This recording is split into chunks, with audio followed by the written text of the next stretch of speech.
सियासत क्या क्या करवा देती है। और ये जो पंजाब असम्बली में हो रहा है, ये पिछले 3 महीने से हो रहा है कि पंजाब असम्बली हॉस्टेज बनी हुई है। और कल जो हुआ है इसका वैसे ही खदशा पहले ही जाहिर किया जा रहा था। पंजाब असम्बली का बजट इजलास हंगामा आराई की नज़र हो गया। स्पीकर परवेज़ इलाही ने बजट पेश नहीं करने दिया और अब पंजाब असम्बली का इजलास आज दोपहर 1 बजे तलब किया गया है। स्पीकर परवेज़ इलाही ने रूलिंग दी कि आईजी और चीफ सेक्रेटरी पंजाब को असम्बली में बुलाया जाए, उसके बाद ही इजलास शुरू हो सकेगा। और अपोजिशन ने स्पीकर की सरबराही में पहले पीटीआई और काफ लीग के अरकान पर मुकदमात खत्म करने का मुतालबा किया। और ये ब्लैक मेलिंग है ना कि ना सिर्फ बुलाएं हमें, बल्कि हमारे और पीटीआई जो हमारे दोस्त हैं, अब हमारे न्यू बेस्ट फ्रेंड्स हैं, खैर पुराने लिटिल ओल्ड बेस्ट फ्रेंड्स, उनके खिलाफ मुकदमात खत्म करें, फिर हम कार्रवाई आगे बढ़ने देंगे।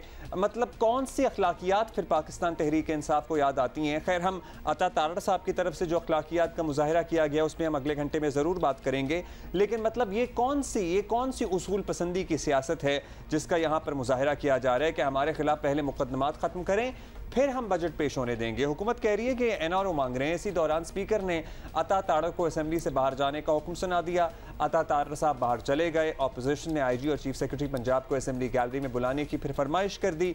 अपोजिशन का मुतालबा ये था कि दोनों सरकारी शख्सियात ऐवान में आकर माफ़ी मांगे। और स्पीकर साहब ने तो बाज़ाब्ता तौर पर कहा कि अगर ये दोनों ऐवान में नहीं आते तो तब तक मैं इजलास मुलतवी करता रहूंगा। वही किया उन्होंने। बिल्कुल, ये ब्लैकमेलिंग की तरह। सूबाई वजीर ख्वाजा सलमान रफीक ने अपोजिशन के मुतालबात पर कमेटी बनाकर जायजा लेने की यकीन दहानी कराई, लेकिन इसका भी कोई नतीजा बरामद नहीं हो सका। पंजाब असम्बली में कल रात गए तक जो अखाड़ा लगा रहा उससे एक बार फिर ये वाजे हो गया है कि पंजाब में आईनी और सियासी बहरान कितना बढ़ चुका है। 3 महीने से ये चल रहा है। मेरी बात सुने, मतलब बात करने की ये है कि ये 12 करोड़ का सूबा अपने सियासी मफादात की आपने नज़र किया हुआ है। आप मामे हैं इस असेंबली के? मतलब वैसे तो स्पीकर मामा ही होता है, मगर आप तो वाकई मामू की तरह एक्ट कर रहे हैं कि आप 12 करोड़ का सूबा है, उसके इंतज़ामी मामलात को आपका जब दिल चाहेगा आप मफलूज कर देंगे सिर्फ अपनी सियासत के लिए। मतलब वो सियासी भरम भी जो था मेरा ख्याल है टूट गया है, इदराक नहीं है आपको। वज़ीर आला पंजाब के इंतखाब पे भी अब्दुल्ला आपको याद होगा ये सेम सिचुएशन, मतलब this is terrible, this is horrendous. अपने पीछे क्या लेगेसी छोड़ के जा रहे हैं, यही याद रख ले इंसान। और ये भी देख ले कि कितने और दिन कर लेगा यह सब कुछ। मतलब 150 साल तो हम सब ने जिंदा रहना नहीं है यहाँ पे, ठीक है? तो अपनी उम्र और अपने रुतबे का और अपने मकाम का भी ख्याल रखना चाहिए। आजम मलिक हमारे साथ मौजूद हैं। आजम, आज दोबारा इजलास बुलाया गया है दोपहर को। कल की सूरत हाल के बाद लग तो नहीं ऐसा रहा कि आज इजलास हो सकेगा?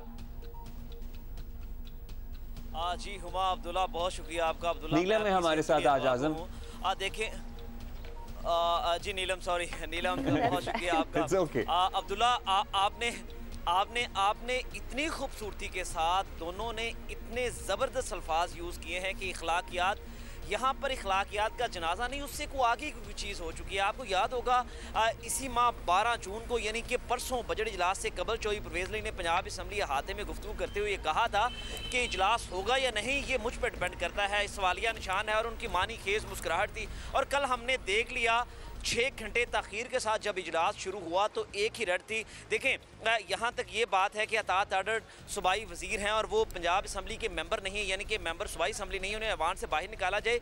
यही एक नुकता था जो खलील ताहिर सिंधु और मुस्लिम लीग नून ने एडवाइजरी बिजनेस एडवाइजरी कमेटी के इजलास में उठाया था कि मुन्नस इलाही किस हैसियत में पंजाब असम्बली आकर एडवाइजरी काउंसिल में बैठे हैं कमेटी में, और वो ये कह रहे हैं कि IG पंजाब और चीफ सेक्रेटरी यहाँ पर आएँ और माफ़ी मांगे। अब्दुल्ला, सिचुएशन कुछ इस तरह से है कि पंजाब असम्बली को मुस्लिम लीग नून के मुताबिक चौधरी परवेज़ इलाही नहीं चलाते, वो मुन्नस इलाही यहाँ पर आके चलाते हैं, उन्हीं के अहकामात चलते हैं। जब वो कहते हैं वही कुछ होता है। और ये हमने खुद देखा भी है कि परवेज़ इलाही अगर कोई स्टेटमेंट दे देते हैं तो वो मुन्नस इलाही को स्टेटमेंट पसंद नहीं आती, तो परवेज़ इलाही उस स्टेटमेंट से बैक एंड कर जाते हैं, पीछे हो जाते हैं। कल भी यही देखने में आया कि एक ही रट थी कि मुकदमात ख़त्म किए जाएँ। मुस्लिम लीग नून और हुकूमती इत्तेहादियों का ये कहना था कि ये मुकदमात जो बने हैं वो इस तरह से वापस नहीं होते, एक प्रोसीजर है, एक रूल ऑफ लॉ है, जिस तरह से इस तरह से चीज़ें नहीं होती। लेकिन बार बार एक ही ज़िद थी, एक ही रट थी जो यहाँ पर लगाई गई, और वो ये थी कि IG आएँ, चीफ सेक्रेटरी आएँ और वो माफ़ी मांगे।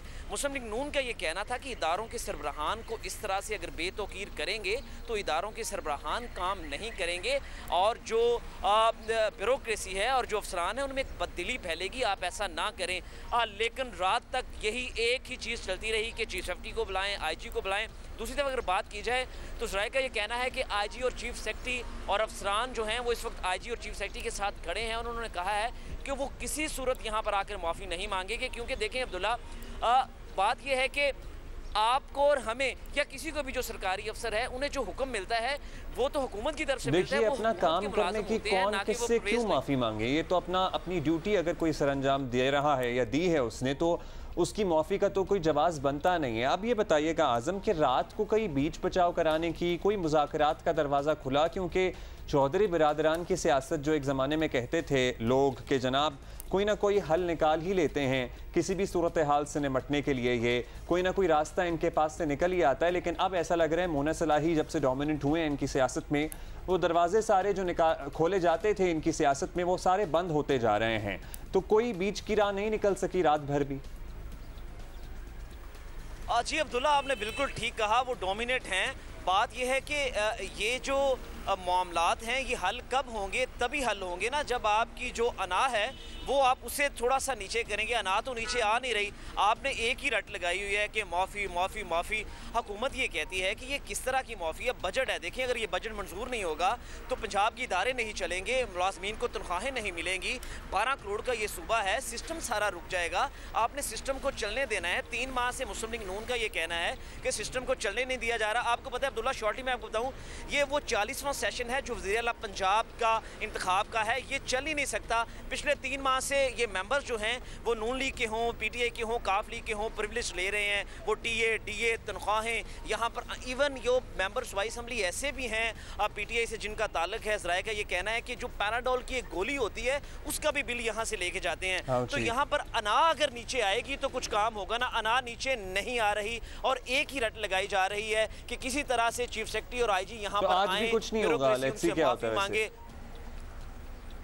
देखें, कल जो बिजनेस एडवाइजरी कमेटी के अंदर जो इजलास हुआ था उसमें यह तय पाया था कि एक जो है वो कमेटी बनाई जाएगी जो मुकदमात वापसी के लिए आपस में मुशावरत करेगी। राजा बिशारत, सलमान रफीक, मुस्लिम लीग नून और पीटीआई काफ लीग के कुछ लोग होंगे जो आपस में मुशावरत करेंगे और मुशावरत के बाद ये देखेंगे कि इन मुकदमात को जो है आज भी लग रहा है कि जैसे लेट्स सी कि देखते हैं कि इजलास होता है या नहीं। लेकिन ये अना की जो जंग है इसने पाकिस्तान के सबसे बड़े सूबे को मफलूज ज़रूर बना दिया है और इंतज़ामी मामलात किस हद तक पीछे रह गए हैं इसका अंदाज़ा कल भी हम बात कर रहे थे कि इस हुकूमत की जानिब से भी वज़ीर ख़जाना तक मुकर्रर नहीं किया जा सकता। और अब पंजाब असम्बली का आज का इजलास जो है वो हो पाएगा या मतलब नहीं, ये बड़ा अहम सवाल। हम कहते हैं ना, ये लफ्ज़ अमूमन यूज़ किया जाता है कि this is a terrible state of affairs.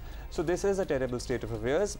क्या हाल है, मतलब अपनी सियासत चमकानी है, अपने मफादात की बात करनी है, अपने मुकद्दमात की बात करनी है। आवाम का literally from A to B, from A to G in fact अगर आप बात कर लें, फ्रॉम टॉप टू बॉटम, चाहे किसी का ताल्लुक किसी की सियासी जमात से हो, कोई भी सियासी एफिलिएशन हो, सब अपनी सियासत चमका रहे हैं। किसी को आवाम का ख्याल नहीं है। अगर किसी को कोई गलत फहमी है कि कोई ए पर्सन या बी पर्सन या सी पर्सन जो है वो इस कौम के मफाद के लिए काम कर रहा है, तो मेरा ख्याल है you need to review your thoughts और प्रॉब्ली आपको ख़ुद अपने अंदर ज़रा अपने आप से सवाल करने की ज़रूरत है कि ये सब कुछ जो हो रहा है ये आवाम के लिए कर रहे हैं और लोग, मुल्क के लिए तो नहीं हो सकता ऐसा जो कुछ हो रहा है।